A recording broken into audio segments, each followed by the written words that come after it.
Did you know that what your dog fears most might not be what you think? We assume it's the loud stuff, fireworks, thunder, but the real answer is way more subtle and, honestly, kind of heartbreaking. And before you brush this off, keep listening, because understanding this could completely change the way you communicate with your dog. Let's get into it. First off, yes, dogs hate loud noises, and that's backed by science. A study from the University of Lincoln found that 40% of dogs have noise-related anxiety, especially with fireworks. But the bigger issue? They fear losing their sense of security. Dogs thrive on predictability. When their environment changes suddenly, like when you rearrange furniture, bring in a new pet, or even change your daily routine, it can seriously stress them out. This isn't just about comfort. Dogs see these changes as a threat to their survival. They're wired to associate stability with safety, and when that gets disrupted, their anxiety skyrockets. If your dog suddenly starts acting clingy or avoids certain rooms after a change, they're not being dramatic. They're telling you they're overwhelmed. And then there's the fear of isolation.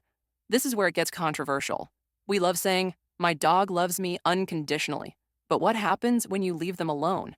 Separation anxiety is real. Studies show that nearly 50% of dogs experience some level of stress when left alone. Here's the kicker. It's not just because they miss you. Dogs are pack animals. Being separated from their pack, aka you, goes against their instincts. So every time you leave for work, they're not just sad. They're biologically wired to think something bad might happen to them. But the fear that really hits me the hardest? Dogs fear being misunderstood. Think about it. They don't have words. Their only way to communicate is through body language, barks, and howls. When a dog is scared, they'll show it through subtle signals, like licking their lips, yawning, or turning their head away. These aren't random. They're ways of saying, "I'm uncomfortable." But here's where we mess up. We either miss those signs entirely or punish them for expressing fear. Ever scolded your dog for growling? That's actually their way of saying, "I don't feel safe." When you ignore or correct that, you're teaching them not to warn you next time. That's when fear escalates to aggression, and everyone blames the dog when, really, they were just trying to be understood all along. Let me give you an example.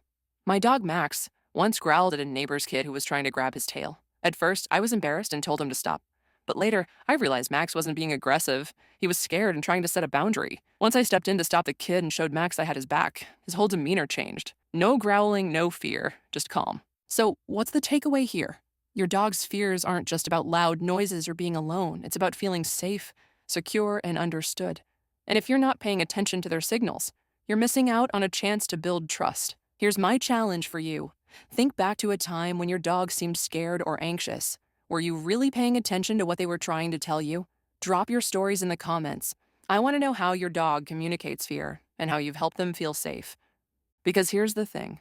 Dogs don't need us to be perfect. They just need us to listen. Understanding what they fear most isn't just about fixing their behavior.